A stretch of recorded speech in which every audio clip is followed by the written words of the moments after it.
सबको नमस्कार भाई। उम्मीद है आप सबकी तैयारी अच्छी चल रही होगी। और भाई, ये अपना स्टैटिक जी का प्रैक्टिस है 14 है। इससे पहले हमने 13 सेट डाल दिए हैं। ठीक है, और उनकी प्ले लिस्ट बना रखी है। 13 सेट की अपन है। ठीक है, तो आप वहां जाकर देख सकते हो। ठीक है, और इसके जो पीडीएफ है वो अपने टेलीग्राम ग्रुप पर डाल रखे हैं हमने। टेलीग्राम ग्रुप पे HSSC ग्रुप होगा ये। ठीक है, इसका लिंक मैं उसमें डाल दूंगा डिस्क्रिप्शन में, वहां से आप इसको डाउनलोड कर सकते हो। और मैंने एक सीरीज शुरू कर रखी है, स्टेटमेंट बेस हरियाणा जीके की, जो कथन आधारित प्रश्न है। ठीक है, तो उसके हमने 3 क्लास डाल रखी हैं, तो बच्चों को अच्छी पसंद आ रही हैं। जो अभी HSSC ने CET में प्री लिया था, और मेन से हुआ था AO और ATO का एग्जाम HPC ने लिया था, तो इसमें ये सारे कथन स्टेटमेंट बेस्ड क्वेश्चन आ रखे थे। तो उसी बेस पर अपन सीरीज शुरू कर रखी है। उसमें हम जहाँ उस सीरीज में मैंने 3 टॉपिक क्लियर कर लिए, तो उसमें से आपको थ्योरी पढ़ने की कोई भी जरूरत नहीं है। तो अभी ये अपना क्लास शुरू करते हैं अपनी, बिना किसी देरी के। ठीक है, तो प्रश्न नंबर 1 है, बसंत किसके दरबार में प्रमुख चित्रकार था? ठीक है, मुगल काल में था बसंत। ये प्रश्न बार बार आता है और वेरी वेरी इंपॉर्टेंट प्रश्न है। ठीक है, आपको कहीं ना कहीं ये पेपर में मिलेगा देखने को। तो ये चित्रकार था एक तो बसंत, सीधी बात ये है। और ये किसके दरबार में था? ये मुगल दरबार में था। ठीक है, तो अकबर के शासनकाल में था ये बसंत। तो अब इसके बारे में थोड़ा देख लेते हैं, मोटा मोटा बसंत के बारे में। ठीक है, ये एक मुगल शैली का एक भारतीय चित्रकार था और अकबर के दरबार में काम करता था। ठीक है, और ये अपने कुशल रंगकर्मी और मानव स्वभाव के गहन पर्यवेक्षक के रूप में जाना जाता था। ठीक है, ये कोई मतलब मेन तो यह है कि यूरोपीय शैली का प्रभाव देखने को मिलता है इसके चित्रकार। ये एक तो चित्रकार था, और मुगल काल में अकबर के टाइम पे था। कौन सा टाइम था इसका? 1580 और 1600 ईस्वी के बीच में सक्रिय रहा था। ठीक है, इसकी परिस्थिति करती आ जाता है, और ज्यादा डीपली जाएगा तो पेपर बनानिया। तो a family of चीताज in A Rocky landscape, ये आ जाता है कि ये किसकी करती है। तो ये बसावन की है। ठीक है, तो बाकी और तो इसमें ऐसा कोई खास नहीं है। हाँ, एक ये पूछ लेते हैं कि भाई ये कहाँ जन्म हुआ था इसका बसावन का? ये उत्तर प्रदेश के अहीर परिवार में होता है। अहीर को छोड़ा यूपी में हुआ था इसका। ठीक है, अगले प्रश्न पर चलते हैं अपन। प्रश्न नंबर 2 है, विजयनगर के जिस सम्राट ने तेलुगु संस्कृत साहित्य में सर्वाधिक योगदान दिया, जब विजयनगर साम्राज्य था, तो इसका जो सम्राट था कौन सा था जिसने तेलुगु और संस्कृत में सर्वाधिक योगदान दिया? तो कृष्णदेव राय था। ठीक है, इंपॉर्टेंट है, इस संस्कृत के बारे में पूछा जाता। कौन था ये? कृष्णदेव राय ने किसमें तेलुगु और संस्कृत में सबसे ज्यादा योगदान दिया था विजयनगर साम्राज्य? तो इसके बारे में आप मोटा मोटा एक बार देख लेते हैं। कृष्णदेव राय, इसी इसकी है ना विजयनगर, इसकी स्थापना है ना 1336 में करी थी। किसने? कृष्णदेव राय ने। ठीक। तो ये 1336 में की थी विजयनगर साम्राज्य की सताए हरिहर और बुक्का। शायद ये दो थे, शायद नहीं, दो थे। हरिहर बुक्का ने की थी। ठीक है, बू का ये ऐसे आएगा।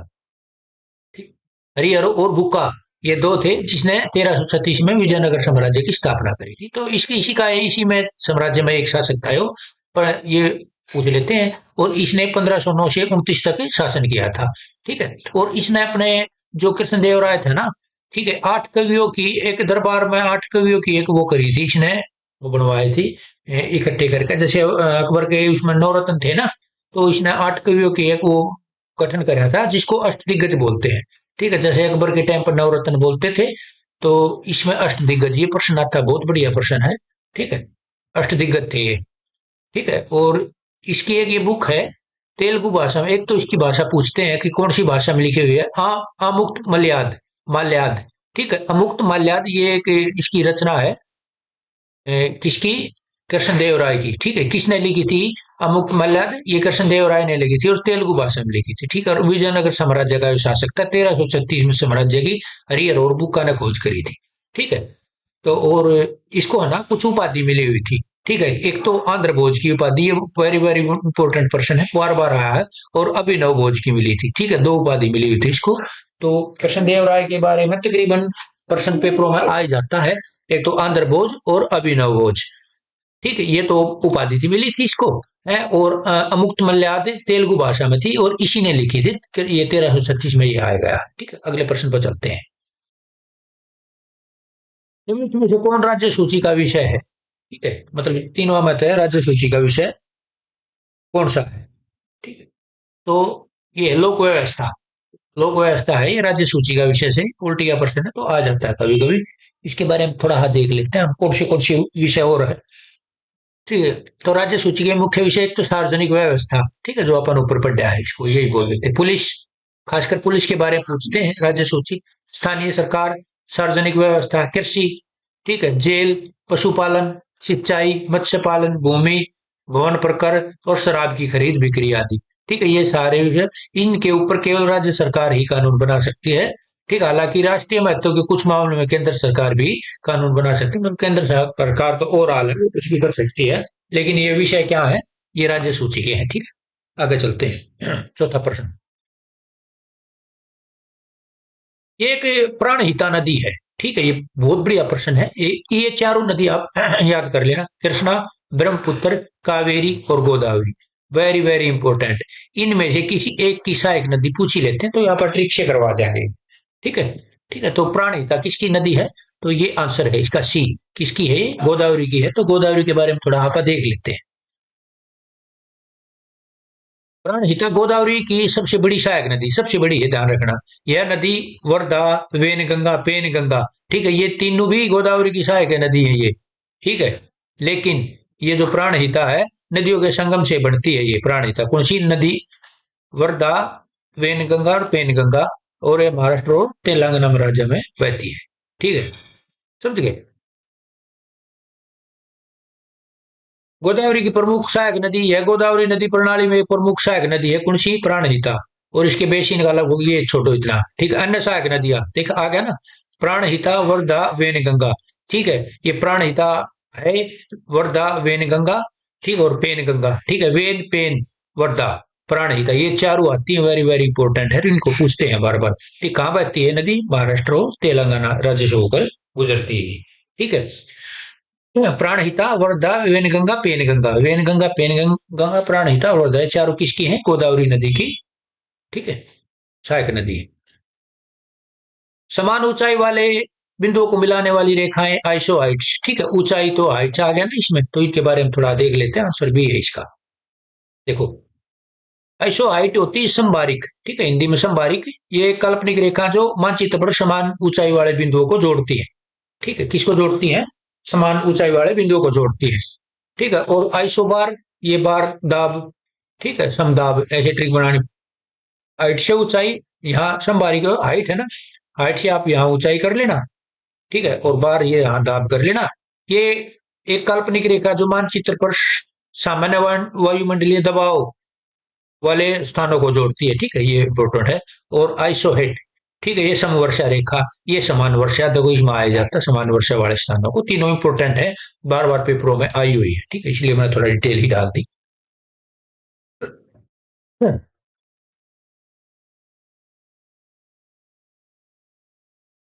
संयुक्त राष्ट्र शरणार्थी उच्चायोग, यूएनएचसीआर, ठीक है, का मुख्यालय कहाँ है? ठीक है, इंपॉर्टेंट है और इसके बारे में पूछ लेते हैं। ये इसकी फुल फॉर्म है यूनाइटेड नेशन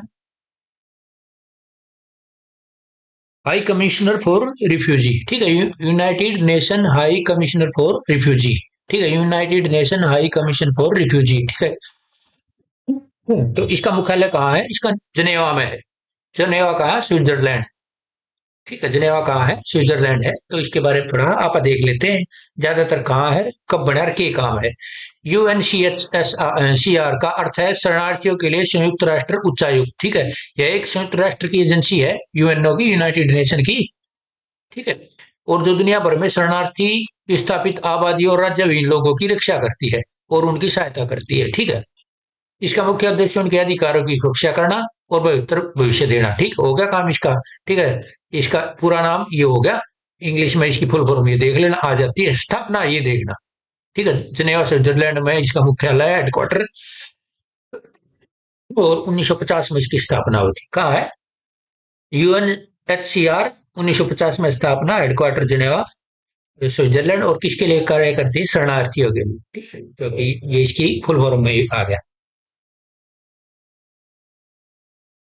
कोशिका में उपस्थित प्लाज्मा झिल्ली निम्न में किसकी बनी होती है? ठीक है, ये बढ़िया प्रश्न है, ये प्रश्न बार बार आता है साइंस से। ठीक है, ये बहुत इंपॉर्टेंट क्वेश्चन है साइंस का।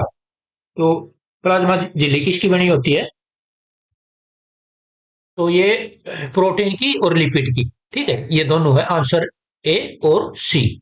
ठीक है, तो प्लाज्मा झिल्ली प्रोटीन और लिपिड दोनों की बनी होती है। ठीक है, तो आंसर ए सी हो गया। तो इसके बारे में छोटा मोटा देख लेते हैं थोड़ा बहुत। कोशिका की प्लाज्मा झिल्ली, जिसे कोशिका झिल्ली कहते हैं, कोशिका के आंतरिक भाग को बाहरी वातावरण से अलग करने वाली पतली, लचीली और अर्ध परागम्य, ठीक है, सिलेक्टिवली परमिशिबल जो भी है झिल्ली है, यह लिपिड और प्रोटीन से बनी होती है। ठीक है, ध्यान रखना, लिपिड और प्रोटीन से बनी होती है और पदार्थों के आवागमन को नियंत्रण करती है। तो पूछ ले कौन सी झिल्ली है जो पदार्थों के आवागमन को नियंत्रित करती है? तो ये जो कोशिका प्लाज्मा झिल्ली होती है। ठीक है, और ये पोषक तत्वों को अंदर लाना और अपशिष्ट को बाहर निकालने का इसका कार्य है। ओके, ठीक है। निम्नलिखित से सुमेलित कौन से हैं भाई? तो केवल चार है भाई। लरदीप है ना, इसको अब्दुल कलाम द्वीप भी बोलते हैं। ठीक है, इसका नाम चेंज हो गया था, तो ये अब ध्यान रखना। ये जिस टाइम चेंज हुआ है ना, अब्दुल अब्दुल कलाम जो अपने राष्ट्रपति थे, तो लरदीप अब्दुल कलाम द्वीप भी बोलते हैं। तो इनके बारे में मोटा मोटा सारे द्वीपा के में एक बापा देख लेते हैं। ठीक है, छोटा। हेमलत द्वीप का नाम स्वराज द्वीप कर दिया गया और नील द्वीप का शहीद द्वीप। ठीक है, ये प्रश्न बढ़िया है, पहले पूछ रखे हैं, आएंगे आगे भी। ठीक है, ये दोनों अंडमान निकोबार में, कौन सा? स्वराज और हेवलाक द्वीप, ये कहाँ है? हेवलाक और स्वराज, सॉरी, हेवलाक और नील द्वीप, ठीक है, अंडमान निकोबार में है। और हेवलाक का स्वराज, ला, रा, ऐसे ट्रिक बना ले, हेवलाक स्वराज, हेवलाक स्वराज। ठीक है, और नील का नाम बदलकर शहीद। ठीक, ये अंडमान निकोबार में है दोनों। ठीक है, और व्हेलर द्वीप ये आ गया है, डॉक्टर अब्दुल कलाम द्वीप के नाम से जाना जाता, तो उड़ीसा के तट पर स्थित है। कहां पर है? उड़ीसा के तट पर स्थित है। और 2015 सितंबर में इसका नाम दिया था, डेट पूछ लेते हैं। ठीक है, यह द्वीप एक महत्वपूर्ण मिसाइल प्रशिक्षण केंद्र भी है। ठीक है, ध्यान रखना। कौन सा है? ये व्हेलर द्वीप है। ठीक, सारी बात है, अब्दुल कलाम के नाम पर है, उड़ीसा में है, और मिसाइल प्रशिक्षण केंद्र के नाम पर है। और सितंबर 15 में इसको ये नाम दिया गया था। तो ये खिलाड़ी है, इनके बारे में कुछ थोड़ा बहुत देख लेते हैं। और ठीक है, इसका ऑप्शन डी ही ठीक है। सीमांत तिल है डिस्कस थ्रोर से, और संजीता चानो है भारोत्तोलक से, मनु भाकर निशानेबाजी, किदाम्बी श्रीकांत बैडमिंटन से। तो एक दो तीन चार, खिलाड़ी के बारे में कभी कभी ये क्या करते हैं, पूछ लेते हैं। ये निम्न कौन सम्मिलित है, यानी कि ये पूछ रहा है कि कौन सा जोड़ा इसमें से ठीक है। ठीक है, तो ये है राजा चलाया बैंकिंग सुधार। ठीक है, ये चलाया नहीं, उसका पूरा आता है राजा चलैया समिति, बैंकिंग सुधार से है। तो ये तो मोटी मोटी समितियां है, उसके बारे में आप देख लेते हैं। स्वामीनाथन समिति है, समिति किसानों के संकट और आत्महत्याओं को समग्र कृषि क्षेत्र में सुधार से करता है। देखो, अगर ये आ जाए स्वामीनाथन समिति किससे संबंधित है, तो भाई कृषि क्षेत्र में सुधार से। ठीक है, ठीक है, इसकी सिफारिशों में न्यूनतम मूल्य, एमएसपी की उत्पादन लागत 50% अधिक करना और किसानों के लिए ऋण सिंचाई बीमा सुविधाओं शामिल है। ठीक है, एक तो क्या, जो ऋण की सुविधा है ना, 50 एमएसपी का उत्पादन लागत का 50% अधिक करने का था इसकी सिफारिशों में। सबसे यह कृषि से संबंधित है। दूसरा ये, अगर डीपली जाएंगे तो ये आ जाएगा। ठीक है, मान लो भी समिति, यह समिति भारतीय अर्थव्यवस्था के लिए। ठीक है, मान लो भी दूसरी आती है ना, दूसरी पंचवर्षीय योजना किस मॉडल पर आधारित थी, तो ये पीसी मान लो विषय अपन पहले पढ़ा हुआ था। इसके दूसरी तो संरचना से संबंधित है, ये अर्थव्यवस्था से संबंधित है, जिसमें बाहरी उद्योगों पर ध्यान दिया। और ठीक है, ठीक, बस ये कर लेना।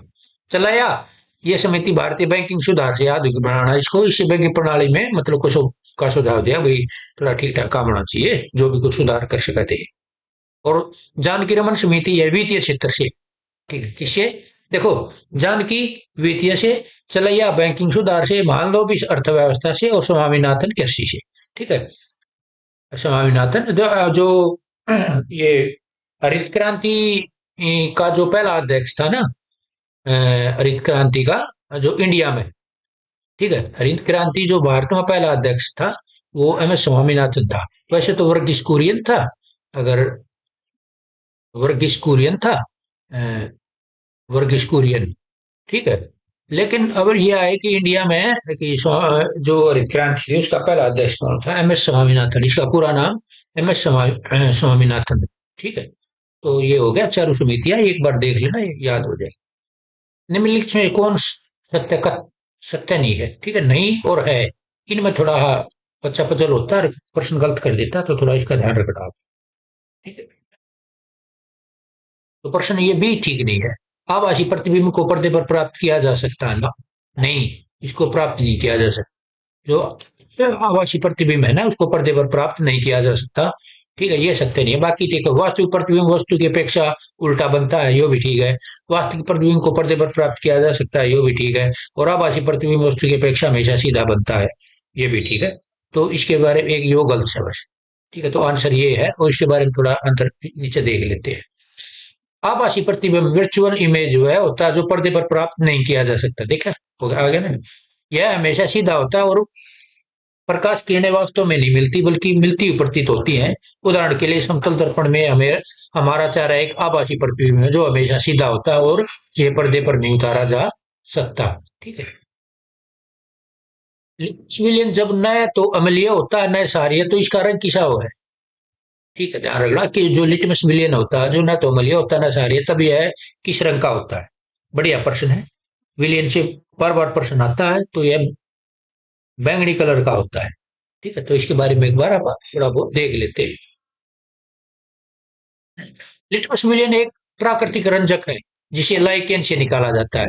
ठीक है, और यह अम्ल और क्षार की पहचान के लिए एक सूचक है, इंडिकेटर है, अम्ल और क्षार के लिए। ठीक है, एक सूचक के तौर पर प्रयोग किया जाता है अम्ल और क्षार की पहचान के लिए। यह न तो अम्लीय होता है और न ही क्षारीय होता है, इसका रंग बैंगनी होता है। यह अम्लीय विलयन में लाल, क्षारीय विलयन में नीला हो जाता है। बहुत इंपॉर्टेंट प्रश्न है, ये बार बार पेपर में आते हैं ऐसे प्रश्न, और आपको पक्का मिलेंगे, देखिए। एक कृष्णिका उत्सर्जित करता है। ठीक है, क्या है? एक कृष्णिका उत्सर्जित करता है। क्या उत्सर्जित करता है? ठीक है, यह सभी तरंग दैर्घ्य का विकर्ण है। क्या? सभी तरंग दैर्घ्य का विकर्ण। थोड़ा इसके बारे में देख लेते हैं। कृष्णिका का हिंदी में अर्थ होता है ब्लैक बॉडी, आदर्श पिंड। ठीक है, ज्योग्राफी से संबंधित है। क्या है? ब्लैक बॉडी, आदर्श पिंड। जो एक काल्पनिक वस्तु है, जो अपने ऊपर पड़ने वाले सभी विद्युत चुंबकीय विकिरण को पूरी तरह से अवशोषित कर लेती है। यह शब्द भौतिकी में प्रयोग किया जाता है, और यह ब्लैक बॉडी रेडिएशन से है। ठीक है, भौतिकी में प्रयोग किया जाए, ज्योग्राफी नहीं है। और यह है ब्लैक बॉडी रेडिएशन से संबंधित है। ठीक है, साइंस वाले समझ जाएंगे किससे संबंधित है।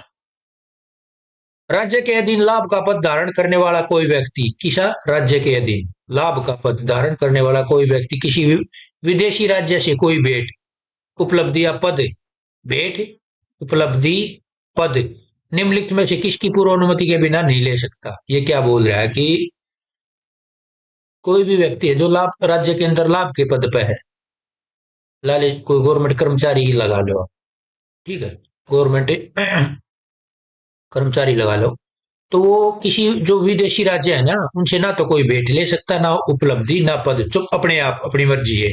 तो लेने से पहले इसको किससे? राष्ट्रपति जी से वो लेनी पड़ती है अनुमति। ठीक है, ध्यान रखना। आप हो, आपको अगर कोई राज्य और कोई भी हो, जो भी विदेशी राज्य, ध्यान रखना अपना राज्य नहीं, विदेशी राज्य है, तो आप बगैर राष्ट्रपति की अनुमति से किसी, जैसे श्रीलंका का कोई आपको अवार्ड या कुछ भी मिल रहा है, तो आप राष्ट्रपति की से अनुमति आपको पहले लेनी पड़ेगी। तो इसमें थोड़ा इसके बारे में आप मोटा मोटा देख लेते हैं। किसी भारतीय नागरिक को विदेशी राज्य से भेंट पहले राष्ट्रपति की अनुमति लेनी होती है, क्योंकि यह असामान्य घटना है और भारत के संविधान के अनुच्छेद 370 से संबंधित है। ठीक है, क्योंकि उस समय जम्मू कश्मीर में एक विशेष अधिकार प्राप्त था। ठीक है, तो वो मोटा मोटा तो ये ये डेट आ जाती है, जो धारा 370 निरस्त कब हुई थी? या 10 अगस्त 2019 को हुई। ठीक है, तो पीडीएफ डालू, जब आप इसको पढ़ लेना।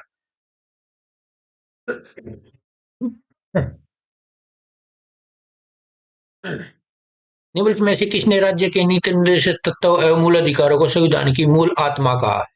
ठीक है, किसको?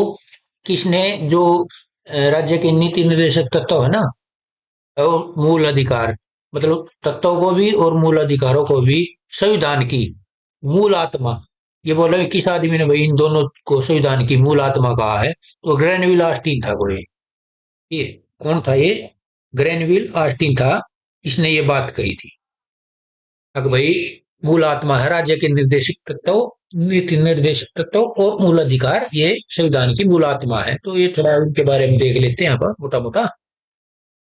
संविधान के अंदर जो है ना, राज्य के नीति निर्देशक तत्व, ये 36 से 51 तक अनुच्छेद में अपन पहले भी पढ़ा था। ठीक है, और मौलिक अधिकार है 12 से 35 तक। ठीक है, एक प्रश्न तो यही बन जाता है, आता आया पहले ही। ठीक है, मौलिक अधिकार नागरिकों को कानूनी रूप से उपलब्ध है। ठीक है, मौलिक अधिकार होते हैं जो 6, आप उस पर हक जमा सकते हो, और आपका हनन होता है तो आप न्यायालय में जा सको कि भाई मेरा हनन हो रहा है। ठीक है, तो न्यायालय न्यायालय आपकी रक्षा करेगा, सरकार राज्य भी आपकी रक्षा करेगा। मतलब जो भी है कि 12 से ये हैं जो मौलिक अधिकार हैं, ये आप इनके लिए अपना अधिकार मांग सकते हो, लड़ाई लड़ सकते हो।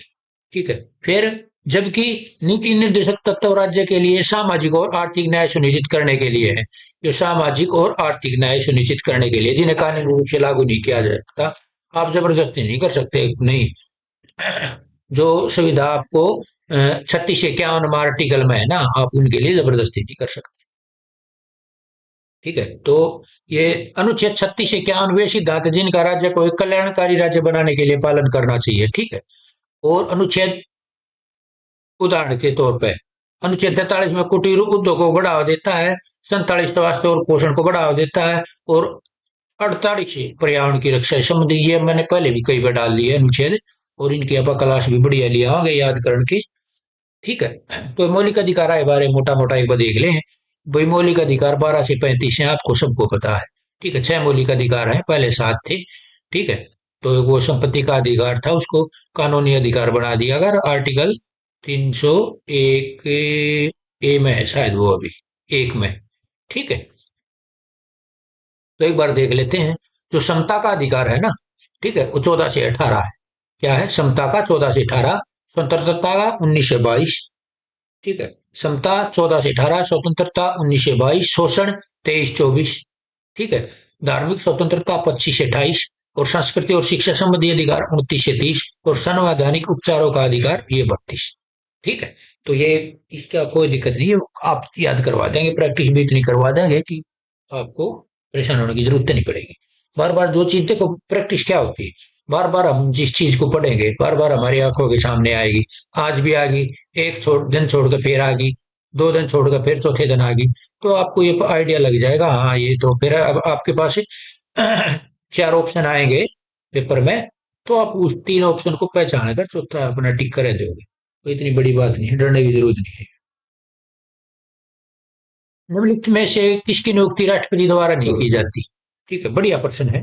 किसकी की जाती है, किसकी नहीं की जाती? ठीक है, तो ये जो नीति आयोग का उपाध्यक्ष है ना, इसकी नियुक्ति राष्ट्रपति द्वारा नहीं की जाती। ठीक है, तो मैं आप देख लेते हैं राष्ट्रपति के नियुक्ति करे। ठीक है, तो प्रधानमंत्री की नियुक्ति राष्ट्रपति करता है, भाई ध्यान रखना। मंत्री प्रधानमंत्री की सलाह पे, अन्य जो मंत्री है ना, सबकी नियुक्ति करता है। ठीक है, अच्छा, सुप्रीम कोर्ट के मुख्य न्यायाधीश और अन्य न्यायाधीशों की नियुक्ति करता है। उच्च न्यायालय के मुख्य न्यायाधीश और अन्य न्यायाधीश की करता है। ठीक है, राष्ट्रपति, ध्यान रखना, ये याद कर लेना। राज्य के राज्यपाल प्रत्येक राज्य के राज्यपाल की नियुक्ति करता है भाई। और सरकारी अधिकारी जैसे मान्यवादी है, अटॉर्नी जनरल, एजी, नियंत्रक है जैसे। ठीक है, और संघ यूपीएससी के अध्यक्ष और उनके सदस्यों की, जैसे अपना हरियाणा में राज्यपाल जी करे हैं, और वित्त आयोग के अध्यक्ष की। ठीक है, ये करता है राष्ट्रपति, देख लेना। सेना प्रमुख, राष्ट्रपति शस्त्र सेना जो कमांडर होते हैं तीनों आगे, थल, वायु और जल सेना, तो इनके तीनों के अध्यक्षों की नियुक्ति करता है। और केंद्र शासित प्रदेश हैं, उनके मुख्यमंत्री भी राष्ट्रपति द्वारा नियुक्त किए जाते हैं। एक पर्सन यहाँ से बढ़ जाता है। ठीक, पका लो इसको।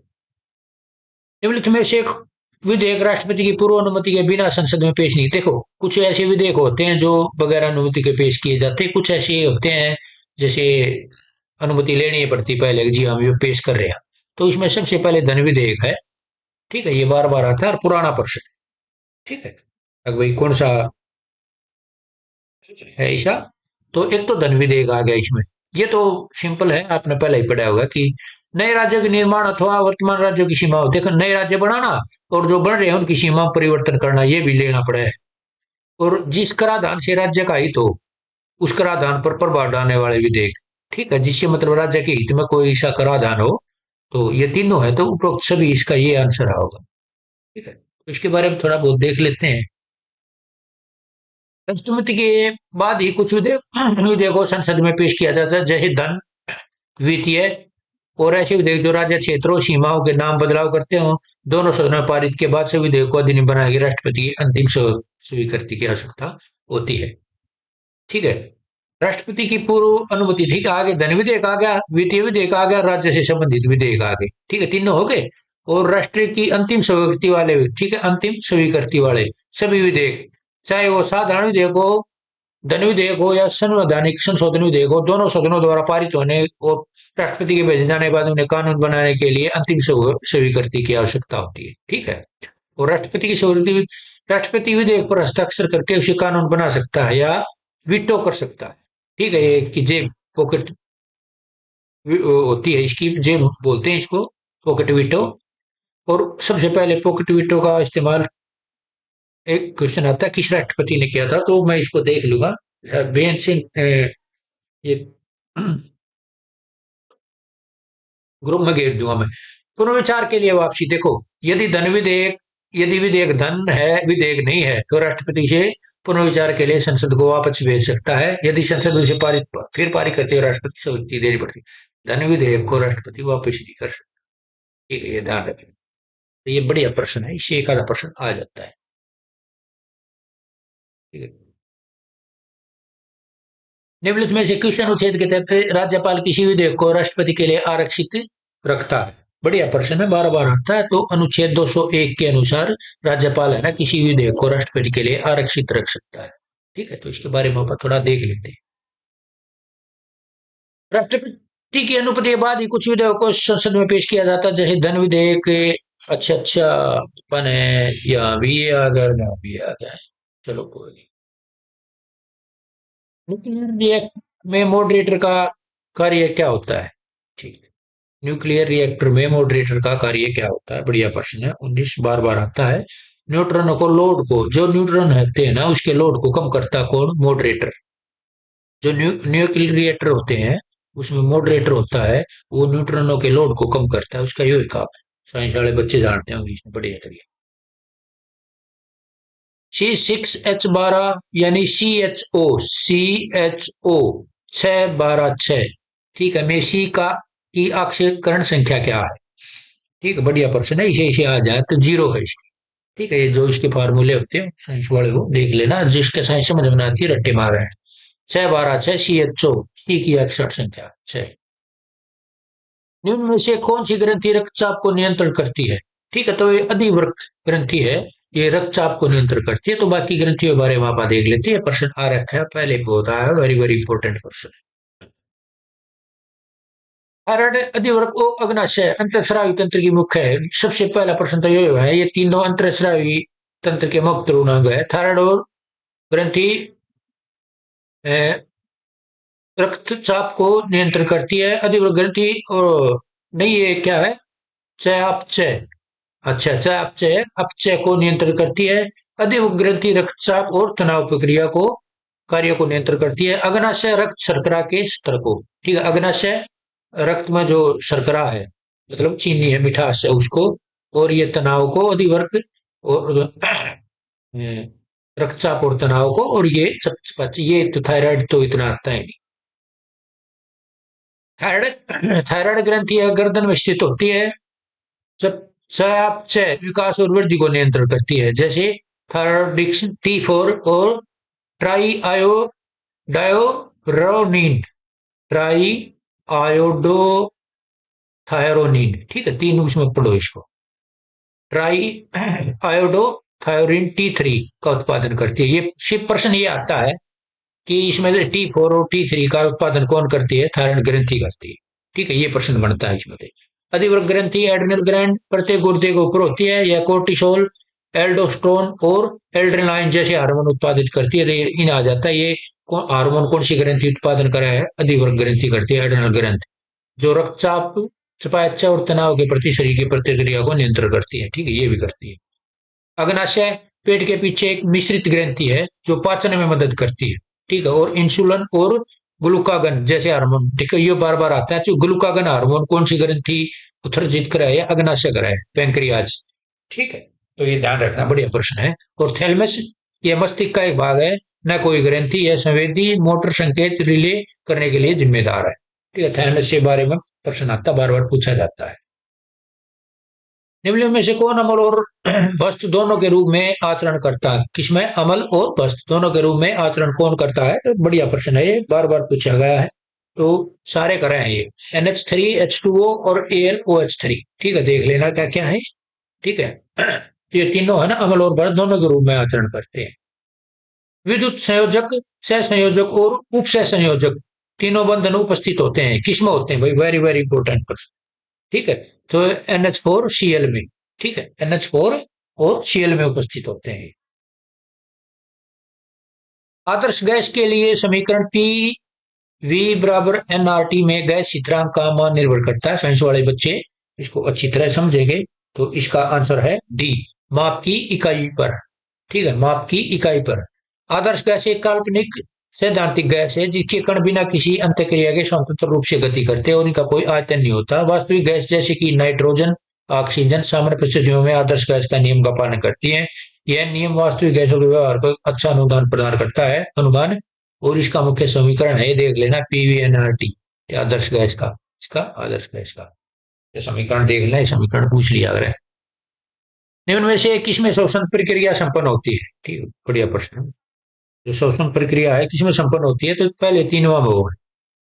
ठीक है, इसमें पौधे में, जीव में और बीज में, तीनों में है। ठीक है, इंपोर्टेंट प्रश्न। श्वसन प्रक्रिया, पौधे भी सांस ले, जीव भी है, बीज भी, सारे ले। पालक में कौन सा अम्ल पाया जाता है? इंपोर्टेंट प्रश्न है, पहले आया हुआ है और ये पूछ लेते हैं। ठीक है, पालक में कौन सा अम्ल? तो ऑक्जेलिक अम्ल। ठीक है, ये ऑक्सैलिक अम्ल लिख रखा है, ऑक्जेलिक आ जाता है, कहीं ऑक्सैलिक आ जाता है। तो पालक में कौन सा अम्ल पाया जाता है? ऑक्जेलिक अम्ल। तो जो कुछ ये अम्ल है थोड़े बहुत, इनके बारे में देख लेते हैं। यह एक ऐसा रासायनिक पदार्थ है जिसका स्वाद खट्टा होता है। यह नीले लिटमस को लाल कर देता है, क्या? ऑक्जेलिक अम्ल। एक तो इसका स्वाद खट्टा होता है और नीले लिटमस को ये क्या कर देता है? लाल कर देता है। अमल के गुण, अमल का स्वाद खट्टा होता है। अमल, देखो, अमल का खट्टा होता है। अमल तय अमल ऐसे इमली लग लेना आप, है ना, इमली का भी खट्टा होता है, अमल का भी खट्टा होता है। ठीक है, लिटमस परीक्षण में यह नीले लिटमस को लाल कर देता है। कौन? अमल। अमल है नीले को, ANL। ठीक है, अमल नीले लिटमस को लाल कर देता है, ANL। अमल नीले लिटमस को लाल कर देता है। ठीक है, क्या? ANL, अमल नीले लिटमस को, ऐसे याद करने पड़ेंगे आपने। धातु के साथ अभिक्रिया, कुछ से अमल, कुछ धातुएं अमल के साथ अभिक्रिया करके हाइड्रोजन गैस, क्या? ठीक है, प्रश्न ये आता है कि धातुएं अमल के साथ अभिक्रिया करे कौन सी गैस उत्पन्न करती है? तो हाइड्रोजन करती है। क्या करती है? हाइड्रोजन करती है। पुराना प्रश्न आया हुआ है। क्षार के साथ अभिक्रिया, यह क्षार के साथ अभिक्रिया करके लवण और पानी बनाता है। यही पूछ लेते हैं भाई, क्षार के साथ अभिक्रिया करके क्या बनाता है? लवण और पानी बनाता है। ठीक है, अम्ल के कुछ उदाहरण, जैसे साइट्रिक अम्ल है, नींबू और खट्टे फलों में पाया जाता है। ठीक है, एसिटिक अम्ल है सिरके में, सी सी सिरका, एसी सी सिरका, एसिटिक सिरका। लैक्टिक दही में है, ये तो आपने पहले पढ़ा होगा। हाइड्रोक्लोरिक अम्ल मानव के पेट में। ठीक है, किसमें हाइड्रोक्लोरिक अम्ल कहाँ पाया जाता है? मानव के पेट में। ठीक है, तो अभी प्रश्न नंबर 27 में आ गया अपन। सूची का मिलान करें। ठीक है, तो आंसर सूची का मिलान करें तो इसका आंसर है बी। ठीक है, पहले का तीसरा, मरखा घाटी की थे लद्दाख में। ठीक है, घाटी के बारे में पूछ लेते हैं। अच्छा, दूसरे का चौथा है, और जुकू घाटी, देखो ये जुकू घाटी, हाँ ठीक है, नागालैंड में है। ठीक है, और तीसरे का दूसरा है, ये हिमाचल प्रदेश में सांगला घाटी, और युथांग घाटी कहाँ है? सिक्किम में। ठीक है, तो ये है इसके आंसर। ठीक है, मरखा लद्दाख, जुकू नागालैंड, सांगला हिमाचल, और युथांग सिक्किम। ठीक है, 3 4 2 1, ये आंसर है। भारत के सबसे दक्षिण भाग में स्थित पहाड़ी निम्न में कौन सी है? ठीक है, पहले भी अपन ने पढ़ा है ये प्रश्न, तो इंपॉर्टेंट प्रश्न है, आज है, आते हैं तो कोरडेमम पहाड़ियां है, भारत के सबसे दक्षिण भाग में है, तो प्रश्न इंपॉर्टेंट है, पूछ लेते हैं इनके बारे में। भारत के जननांकीय इतिहास में किस वर्ष को महान विभाजक की संज्ञा दी गई है? ठीक है, बहुत पुराना प्रश्न है और वेरी वेरी इंपॉर्टेंट प्रश्न है, बड़ा एग्जाम में आता है ये प्रश्न। ठीक है, तो वर्ष 2000 1921 है, हाँ 2000 1921 का साल है जो महाविभाजक वर्ष की संज्ञा गई है, जो इसमें जनगणना के इतिहास में। ठीक है, कि जनगणना के इतिहास में महाविभाजक वर्ष की संज्ञा किसको दी गई है, किस वर्ष को, तो 1921 के उसमें दी गई है। समुद्री तिरंगे किनारों पर अवसाद जमा कर का निर्माण करती, जो समुद्री तिरंगे हैं जो किनारों पर अवसाद जमा कर देती हैं, तो इससे किसका निर्माण होता है? बढ़िया प्रश्न है, तो समुद्री पुलिन का होता है। ये प्रश्न आ जाते हैं, सीटी में भी पूछा था इसे इसे। ठीक है, तो वो निकाल निकाल कर आप प्रैक्टिस करवा देंगे। समुद्री तिरंगे किनारों पर अवसाद जमा कर निर्माण करती किसका? समुद्री पुलिन का। समुद्री पुलिन का निर्माण करती है। विद्युत के माध्यम से किसी अन्य पदार्थ के ऊपर किसी भी अन्य बांधित धातु की परत चढ़ाने की प्रक्रिया हो। देखो, विद्युत के माध्यम से या किसी अन्य पदार्थ के ऊपर अन्य बांधित धातु की परत हम चढ़ाते हैं, तो इस प्रक्रिया को क्या बोलते हैं? इस प्रक्रिया को बोलते हैं इलेक्ट्रोप्लेटिंग। ठीक है, इलेक्ट्रोप्लेटिंग, प्लेटिंग। ठीक है, इलेक्ट्रोप्लेटिंग, दो इसे कर लो। इलेक्ट्रो हो गया, एक प्लेटिंग हो गया, इलेक्ट्रोप्लेटिंग बोलते हैं इसको। आंसर ए, यानी कि एक विद्युत के माध्यम से धातु की परत चढ़ाने, एक अन्य वांछित धातु की परत चढ़ाने। ठीक है, चंद्रताल झील अपन हिमाचल प्रदेश में भी पढ़ा था शायद एक दो दिन पहले भी। जो क्वेश्चन कुछ था, फिर हमने कई झील निकाली थी, उनके बारे में पढ़ा था। चंद्रताल झील है, ये हिमाचल प्रदेश में स्थित है। ठीक, गुजरात से गोवा तक के तटीय क्षेत्र को निम्न किस नाम से जाना जाता है? तो वेरी वेरी इंपॉर्टेंट है। ठीक है, ये प्रश्न बार बार आते हैं और ये पूछे जाते हैं। जो कोंकण तट होता है ना, उसको गुजरात से गोवा तक का जो तटीय क्षेत्र है ना, उसको बोला जाता है। जैसे अपना इस साइड है ना गुजरात अपने मैप में, तो जैसे यहाँ ही गुजरात है और यहाँ ही गोवा है, छोटा, तो इनका जो तटीय क्षेत्र है ना, इनको कोंकण तट बोला जाता है। ठीक है, क्या बोला जाता है? कोंकण तट। और थोड़ा बहुत देख लेते हैं कोंकण तट क्या है, ये आता बार बार आता है, बढ़िया ऑप्शन। ठीक है, और एक बार आप देख लेते हैं थोड़ा इनके बारे में। भारतीय नौ राज्य तटीय हैं, ठीक है, आपने पढ़ा होगा। गुजरात, महाराष्ट्र, गोवा, कर्नाटक, केरल, तमिलनाडु, आंध्र प्रदेश, उड़ीसा, पश्चिम बंगाल। इनके अलावा केंद्र शासित प्रदेश कौन से हैं? पुडुचेरी, दमन और दीप, अंडमान और निकोबार द्वीप समूह, लक्षद्वीप। यानी कि 9 और 4 13, अगर टोटल आ जाए तो 104 केंद्र शासित प्रदेश है, तो 9 + 4, ठीक है, 13 की तटीय सीमा लागत समुद्र का ध्यान रखना। समुद्र, समुद्र का कितनी? 13 केंद्र शासित प्रदेश और राज्य की। ये प्रश्न ठीक है आया नहीं है, लेकिन पूछ लेंगे। जैसे हरियाणा में नहीं पूछ लेते हैं कि हरियाणा के कितने राज्य की सीमा लग जाती है? हरियाणा का तो राज्य आ जाता है, ठीक है, तो 5 आ जाता है। राज्य और प्लस केंद्र शासित प्रदेश आ जाता है, ठीक है, तो 7 आ जाता है। तो हरियाणा का टोटल सीमा कुल कितने सीमा से कुल कितनी सीमा लगती है? तो 7 लगती हैं। तो ऐसे ही ये है। ठीक है, तो इसके और थोड़ा हम इनके बारे में देख लेते हैं। तटीय, तो एक सबसे लंबी रेखा गुजरात की है। महाराष्ट्र की तटीय रेखा कोंकण तट के नाम से जाना जाता है। ठीक है, इसको महाराष्ट्र की जो तटीय रेखा है ना, उसको कोंकण, गोवा अरब सागर के तट पर स्थित है। कर्नाटक पश्चिम घाट और अरब सागर के बीच स्थित है। केरल इसकी तटीय, देखो जो केरल है ना, ये भी बार बार आता है। केरल की तटरेखा को मालाबार तट कहा जाता है। क्या कहा जाता है? मालाबार तट। ठीक है, तमिलनाडु भारत की दूसरी सबसे लंबी, देखो गुजरात तो आ लिया, तमिलनाडु का दूसरी सबसे लंबी तटरेखा लगती है और इसे कोरामंडल तट कहते हैं। देखो कोरामंडल, तमिलनाडु में जाओगे सब कुछ कोरा ही कोरा दिखाई देगा तमिलनाडु में, तो यहाँ कोरामंडल तट है इसकी को। ठीक है, और आंध्र प्रदेश की तीसरी सबसे लंबी तटरेखा, तीसरे पर आंध्र प्रदेश हो गया, इसको भी कोरामंडल तट कहते हैं। ठीक है, और उड़ीसा की तटरेखा पश्चिम बंगाली खाड़ी के साथ लगती है और पश्चिम बंगाल की तटरेखा बंगाली खाड़ी के साथ लगती है। ठीक है, तो ये इंपॉर्टेंट है, प्रश्न इनमें से पूछ लेते हैं। एक बार आप वीडियो देखोगे, पीडीएफ मत करोगे, टेलीग्राम पर करवा दूंगा तो हो जाएंगे फिर। मैं सारा, ठीक है, ये प्रश्न पहले भी आया है शायद पुलिस में ज्यादातर। ठीक है, पशुपालन से संबंधित। तो मैसाणा निम्न है किसकी प्रमुख नस्ल है? वेरी वेरी इंपॉर्टेंट क्वेश्चन है।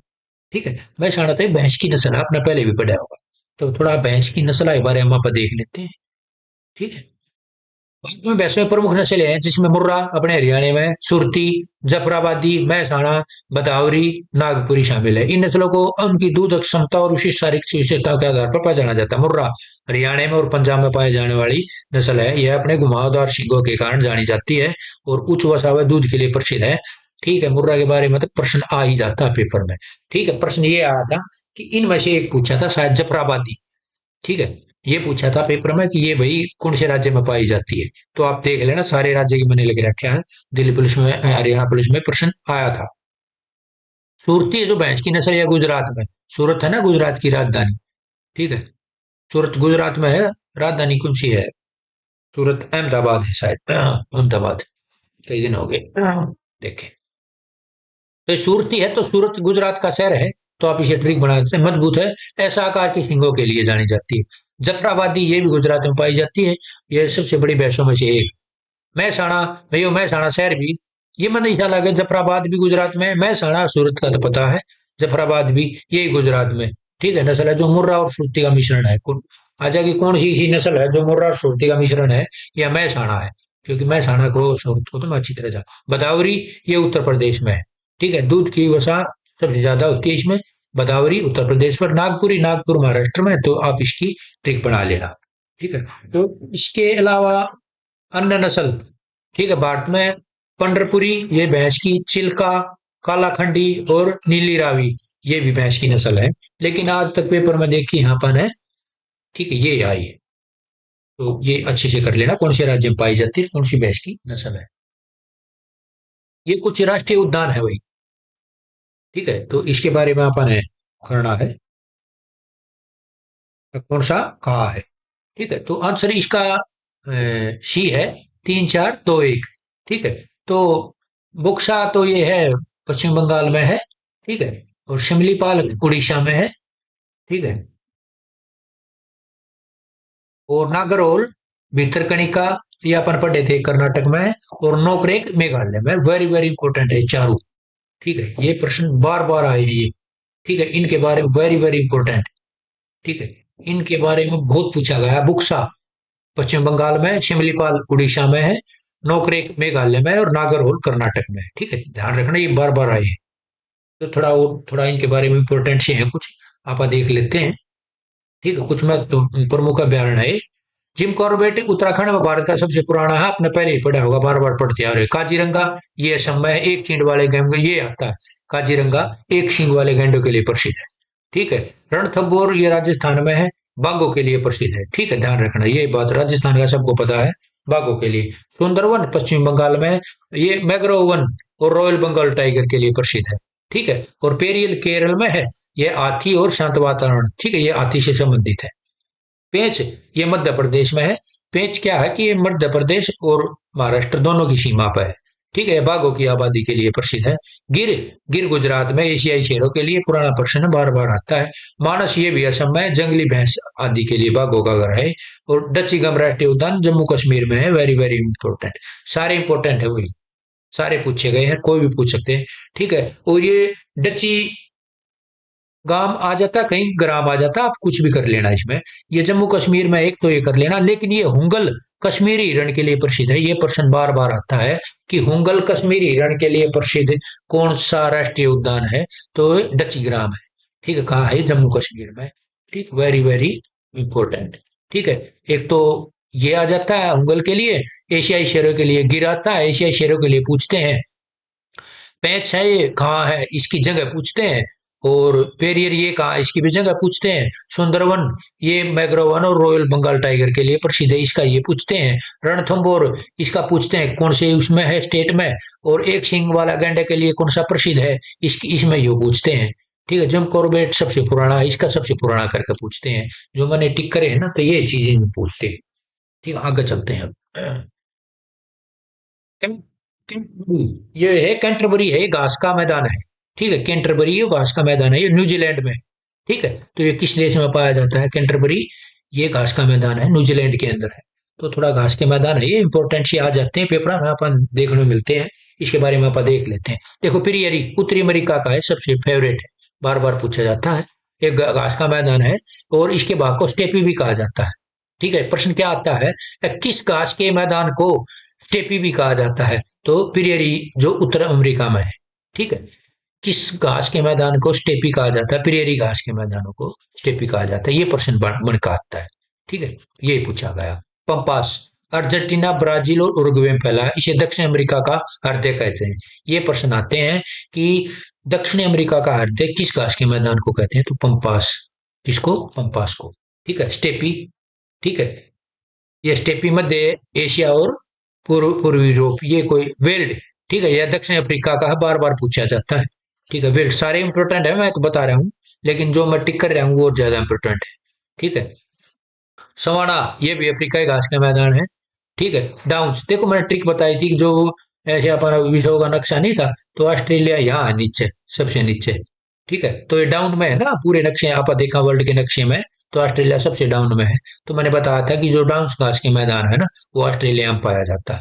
ठीक है, ये आपको तो पक्का याद हो गया होगा। अभी आप मैप देखो इंडिया का, तो उसका वर्ल्ड का मैप, तो उसमें ऑस्ट्रेलिया सबसे नीचे मिलेगा। कैंटरबरी ये न्यूजीलैंड में पाया जाता है। पुस्टाज हंगरी में, वेरी वेरी इंपॉर्टेंट। ठीक है, ये पूछा जाता है, आपको पेपर में कहीं कहीं मिलेगा। लानोस वेनेजुला और कोलंबिया में, ये भी बढ़िया है। और कैंपास ये ब्राजील में। देखो ब्राजील में क्या है, ब्राजील में घने जंगल है, घने जंगल है। तो वहां जंगलों में हम जब घुस जाते हैं तो हम रास्ता नहीं देख पाते, तो एक कंपास होता है जिसे हम दिशा सूचक के उसमें बोलते हैं जिसको, और हम उसे दिशा ज्ञात करते हैं। तो जंगलों में हम किसका इस्तेमाल करते हैं? कंपास का। और जंगल सबसे ज्यादा कहाँ है? ब्राजील में। ठीक है, लोना वेनेजुला, पुस्टाज हंगरी में। ठीक है, तो अपनी ट्रिक बना लो थोड़ी बहुत, मैं ट्रिक बनाऊंगा, क्लास बनाऊंगा, लंबा काम हो जाएगा, पर लेकिन कोशिश करूंगा मैं साथ साथ अगले उसमें छोटी मोटी ट्रिक भी साथ डाल दूं। सकल घरेलू उत्पाद और सकल राष्ट्रीय उत्पाद, देखो ये प्रश्न बार बार आता है, वेरी वेरी इंपॉर्टेंट है, किसी न किसी पेपर में जरूर मिलेगा। पहले आया तो है, आगे मिलेगा। सकल घरेलू उत्पाद और सकल राष्ट्रीय उत्पाद में अंतर, डिफरेंस बताओ इसमें। ठीक है, तो बहुत बढ़िया प्रश्न है। इसके बारे में विदेशों से प्राप्त जो शुद्ध आय है ना, उसका जो अंतर होता है ना, जो सकल घरेलू उत्पाद और राष्ट्रीय उत्पाद का अंतर ये होता है। क्या? विदेशों से प्राप्त शुद्ध आय। तो इसके बारे में छोटा आप देख लेते हैं।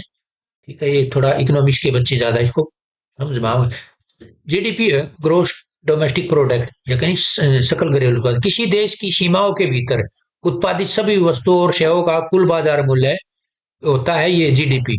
जबकि जीएनपी, ग्रोस नेशनल प्रोडक्ट, जो है ग्रोस डोमेस्टिक प्रोडक्ट।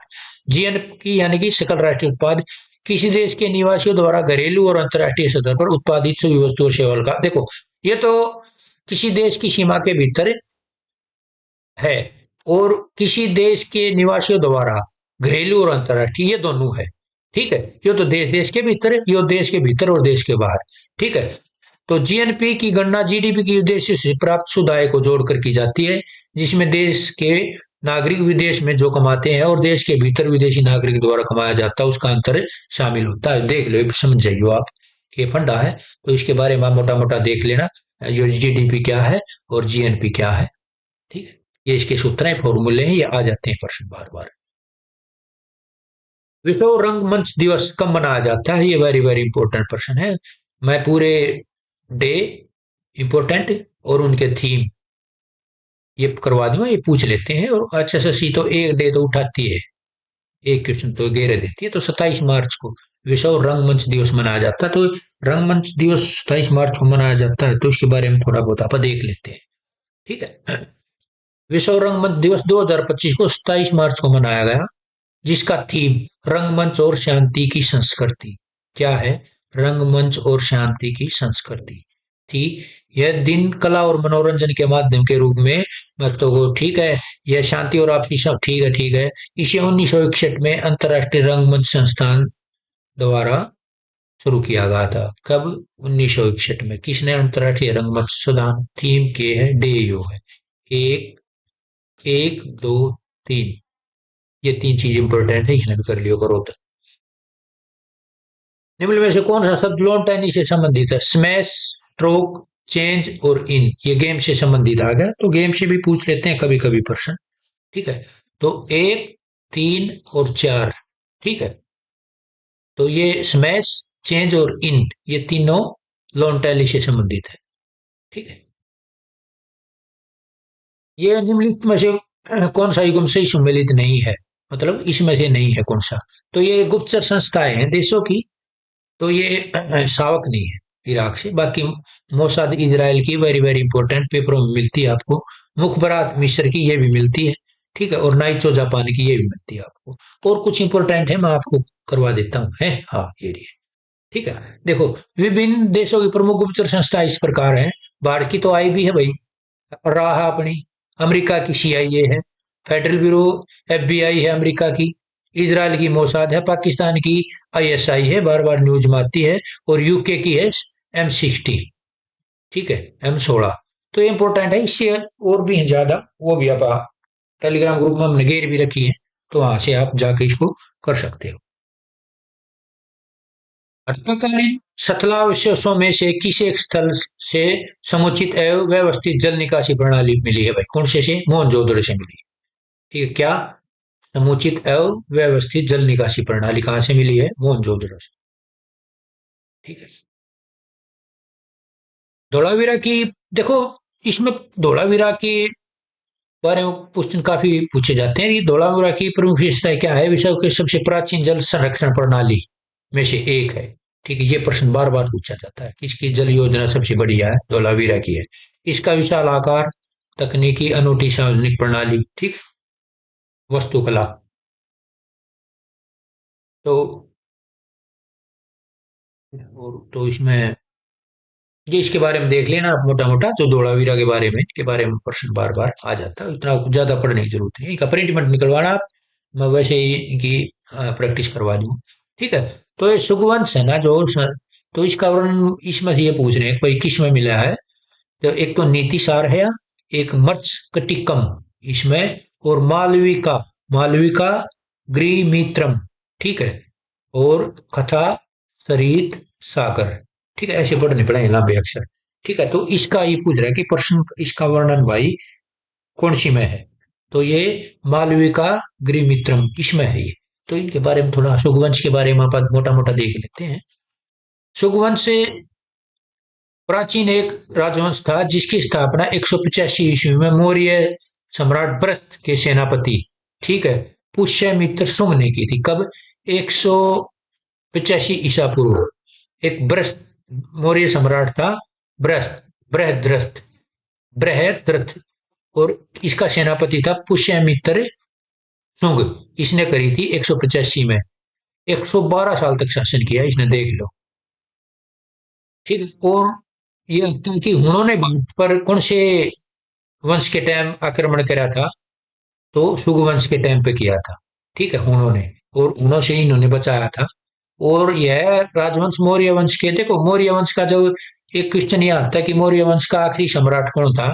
तो बृहद्रथ था ये, ठीक है। और इसका पतन के बाद ही ये आए थे, शुग वंश की स्थापना हुई थी। तो इसने पुष्यमित्र शुंग ने, प्रश्न मैंने अब तक जो देखे हैं, एक तो ये आया है इसकी स्थापना किसने की थी, ठीक है। और एक इसको मारकर, लास्ट ये कौन था? और एक तो किसको मार के गई थी? इसको मार के। और मौर्य वंश का अंतिम सम्राट कौन था? ये था। और उन्हों का आक्रमण किस वंश के टाइम हुआ था? ये था। ये तीन प्रश्न देखे हैं मैंने, और कोई नहीं। बगदाद के खलीफा से मान्यता लेकर शासन करने वाला पहला शासक, वेरी वेरी वेरी इंपॉर्टेंट, बहुत बार आया ये प्रश्न, आपने देखा भी होगा। ये इल्तुतमिश था, ये इल्तुतमिश, ठीक है। ये प्रश्न यही आता है कि बगदाद के खलीफा से मान्यता लेकर शासन करने वाला पहला शासक इल्तुतमिश, ठीक है। इल्तुतमिश के बारे में देख लेते हैं भाई, पुराना शासक है, बार बार आता है ये। इल्तुतमिश दिल्ली सल्तनत का महाशासक है जिसने 1211 से 36 तक, कब? 1211। ईसा की तो छोरी थी रजिया सुल्तान है, तो रजिया सुल्तान और बेगम थी ना कैथल में, जिसकी हत्या कर दी थी। इल्तुतमिश ईसा की तो लड़की थी। उन्होंने लाहौर से दिल्ली, देखो प्रश्न क्या आता है। सबसे पहला प्रश्न इसका होता है कि लाहौर से दिल्ली राजधानी स्थानांतरित किसने करी? इल्तुतमिश ने, प्रश्न नंबर एक। कुतुब मीनार का निर्माण पूरा किसने करवाया? इसी ने करवाया, प्रश्न नंबर दो। और मंगलों से आक्रमणों से रक्षा किसने की? प्रश्न नंबर तीन। किस शासक के टाइम पर मंगलों ने आक्रमण किया? इसके टाइम पर, यह प्रश्न आता है, ठीक है। और ये रजिया सुल्तान का पापा था ये। ठीक है, और देखा थोड़ा इसके बारे में, बढ़िया सिस्टम है, क्वेश्चन आता है। ये क्या था, ये दिन ऐबक का गुलाम था। ठीक, इसने खरीदा था इसको, और जनजाति इलबारी थी। ठीक है, छोड़ी ने, इसने अपनी राजधानी लाहौर से दिल्ली स्थानांतरित कर एक महत्वपूर्ण कार्य किया। वेरी वेरी इंपॉर्टेंट प्रश्न आता है कि किसने लाहौर से दिल्ली स्थानांतरित की? इल्तुतमिश ने करी थी। अच्छा, चंगेज खान है जो 1221 में आक्रमण करा था ना, इसने रोका था वो। वेरी वेरी इंपॉर्टेंट दूसरा प्रश्न। ठीक है, कुतुब मीनार का कार्य शुरू तक कुतुबुद्दीन ऐबक ने करी थी, पूरा इसने करवाया था। वेरी वेरी इंपॉर्टेंट, तीन प्रश्न है, बार बार आए। एक, दो, तीन। ठीक है, प्रशासनिक सुधार के लिए भी जाना जाता है भाई। चांदी का टका और तांबे का जितल, वेरी वेरी इंपॉर्टेंट, चार प्रश्न। ठीक है, चारों प्रश्न यही आता है कि शासक ने चांदी का टका और तांबे का जितल, ये मुद्राएं चलाई उन्होंने। हाँ, पांचवा प्रश्न। ठीक है, 40 गुलामों का एक समूह बनाया था। ठीक है, जिसको 40 गुलामों का समूह, जिसको जिसको जिसको एक चालीसा, शायद चालीसा बोलते हैं इसको। 40 गुलामों का एक समूह को प्रशिक्षित किया, तो इसको बोलते 40 40 गुलामों का समूह।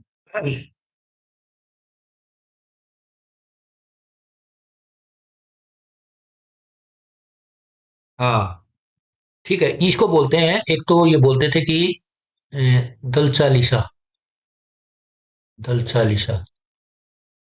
ठीक है, दल चालीसा बोलते थे, 40 गुलामों का एक समूह था। इसकी स्थापना इल्तुतमिश ने की थी। यम पे तुर्कान। ठीक है, तुर्कान ए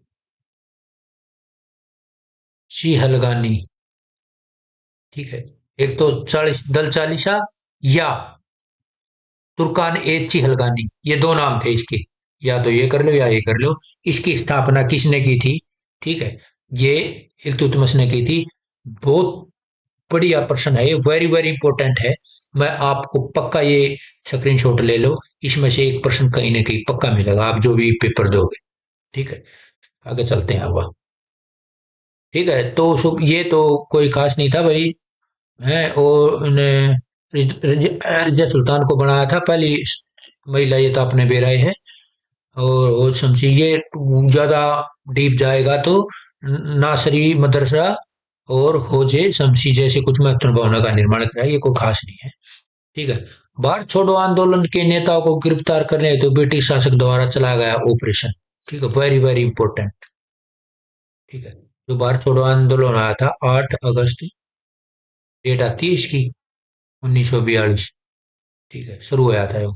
तो इनको जो अंग्रेजों ने ना अपने भारतीय नेताओं को गिरफ्तार करने के लिए इन्होंने एक आंदोलन ऑपरेशन चला दिया, और ऑपरेशन का नाम था ऑपरेशन जीरो ओवर। बहुत बढ़िया प्रश्न है, वेरी वेरी इंपॉर्टेंट प्रश्न है, आपको पेपर में देखने को मिलता है कहीं ना कहीं। उसका नाम है ऑपरेशन जीरो ओवर। ठीक है, क्या था? ब्लू स्टार तो 1984 में आया था, अमृतसर पंजाब में। ठीक है, और ये कोई खास नहीं है। तो इसके बारे में देख लेते हैं, जीरो ओवर के बारे में। ऑपरेशन जीरो ओवर एक ब्रिटिश गुप्त ऑपरेशन था। भारत छोड़ो आंदोलन के सभी भारतीय नेताओं को तुरंत गिरफ्तार करने के लिए ऑपरेशन 9 अगस्त 1942 को लॉन्च किया गया था। आप एक बात ध्यान रखना। ठीक है, इसकी जो भारत छोड़ो आंदोलन था ना, ये 8 अगस्त को ही शुरू हुआ था। ठीक है, कहीं इसकी डेट 9 अगस्त आ जाती है, तो आपको ऑप्शन में 8 या 9 ये मिलेगी, एक मिलेगी इनमें से। ठीक है, तो आप ध्यान रखना, उसी हिसाब से इसको करना। तो 9 अगस्त 1942 को लॉन्च किया गया था, जिसमें महात्मा गांधी को पुणे की, ये क्वेश्चन आता कि भाई जो भारत छोड़ो आंदोलन था उसमें महात्मा गांधी को खान गिरफ्तार करके रखा गया था, तो पुणे की आगा खा जेल। ठीक है, प्रश्न नंबर 2, डेट यह होगी, ए, एक यो हो गया, और एक नंबर यो, दो, तीन। ठीक है, तीन प्रश्न बन गए, यहाँ से आए हैं पेपर में। तो पुणे की आगा जेल में, और बाकी नेताओं को अहमदनगर में, ये इतना खास पूछा नहीं है। ठीक है, लक्ष्य क्या था इसका? इसको दबाने के लिए। ठीक है, ये भी कोई खास नहीं। हाँ, ये देखना अभी थोड़ा। परिणाम इसमें क्या था, इस गिरफ्तारी के बाद आंदोलन आंदोलन जारी रहा, जिसमें महिलाएं जयप्रकाश नारायण जैसे नेता भूमिगत होकर सक्रिय रहे। तो क्वेश्चन आता है कि कौन कौन नेता, ये तो अलग से टॉपिक उठाना पड़ेगा हमने भारत छोड़ो आंदोलन का, जब क्लियर होगा। स्वामी दयानंद सरस्वती के संबंध में कौन सा कथन सत्य है भाई, ये प्रश्न बढ़िया आ रहा है। ठीक है, तो आप इसके बारे में एक बार देख लेते हैं। ये तो अपन है, बहुत इंपॉर्टेंट प्रश्न है। तो सारे दो ठीक है इसके हैं। कौन सा, देवी देवता की मूर्ति पूजा का इसने खंडन कराया था भाई, सही कहता है रोगी ने। वेदों का अमोघ मानते थे।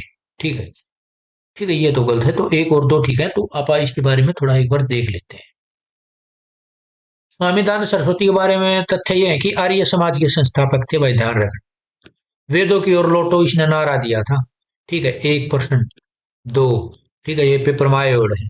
स्वराज का नारा देने वाले पहले व्यक्ति थे, तीसरा। ठीक है, बचपन का नाम मूल शंकर था, चौथा।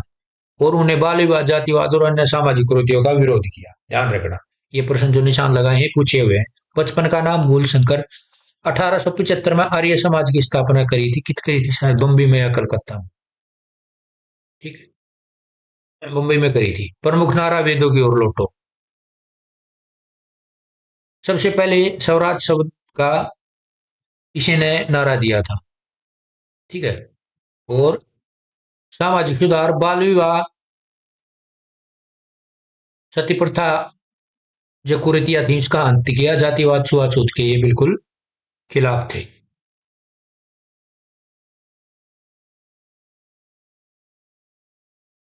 अन्य योगदान इसके मोटे मोटे देख लो।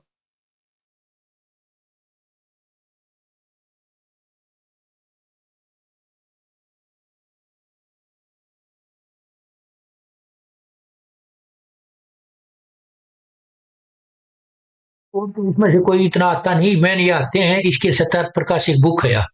ठीक है, ये आई है। ठीक है, और 83 में जोधपुर में एक षड्यंत्र के तहत उन्हें विष दे दिया गया। ठीक है, ये प्रश्न ये आता कि किसकी भाई विष देने से मृत्यु हुई थी, इसकी हुई थी। ठीक है, भाभी ने बताया शायद इसकी भाभी ने दिया था, कि दिया था जोधपुर में। ठीक है, और दोस्त बरा। ठीक है, तो ये इसके प्रश्न आ जाते हैं, इसमें से कई प्रश्न है ये जो पूछे हुए हैं। साख संधि से वेलजली द्वारा भारतीय राज्यों को राजनीतिक परिधि में लाने का प्रयास किया गया। ठीक है, साख संधि से किसने, वेलजली ने साख संधि की शुरुआत करी थी। इसके व्यवस्थित कालक्रम में निम्न कौन सही है, तो एक कालक्रम बताओ भाई, पहले कौन मिलाया था साख संधि के तहत, और बाद में कौन मिलाया। तो ऑप्शन इसका पहला तो हैदराबाद, हैदराबाद का जो निजाम था, फिर तंजौर, और भाई फिर अवध, और फिर भोसले। ठीक है, ये मिलाए थे, तो हैदराबाद, तंजौर, अवध, भोसले, ये मिलाए थे। तिसाई संधि के तहत शामिल होने वाले राज्य कौन कौन थे, तो पहला हैदराबाद, तंजौर, अवध और भोसले। तो थोड़ा इसके बारे में देख लें आप, देख लें। सैक संधि भारतीय उपमहाद्वीप में लॉर्ड वेलजली ने 1798 से 1805 तक विस्तार की सैक संधि का प्रयोग किया था। यह ब्रिटिश ईस्ट इंडिया कंपनी द्वारा भारतीय राष्ट्रों के बीच हुई। इसमें प्रथम फ्रांसीसी गवर्नर मार्किस डुप्लेसी ने किया। ठीक है, इस शब्द का प्रयोग कराया था। तो आ जाए तो थोड़ा डीप चला जाएगा। देखो, वेलजली ये प्रश्न आया है, एक प्रश्न यहाँ से। सैक संधि को स्वीकार करने वाला पहला भारतीय शासक कौन था, हैदराबाद का निजाम था। Very very important. निजाम ने 1798 में, डेट याद रखियो, लॉर्ड वेलजली की संधि को स्वीकार है। कहता है कि पेशवा बाजीराव द्वितीय ने 1801 में मैसूर तथा तंजौर में 1799 में, बरार के भोसले ने दिसंबर में 1803, और ग्वालियर की सिंधिया ने 1804 वेलजली की सहायक संधियों को स्वीकार किया। ये डेट देख लेना जो ऊपर इसका क्रम है हिसाब से। इसके अतिरिक्त जयपुर ये 1801 में वेलजली ने अवध पर कुशासन का आरोप लगाकर अवध को हड़प लिया।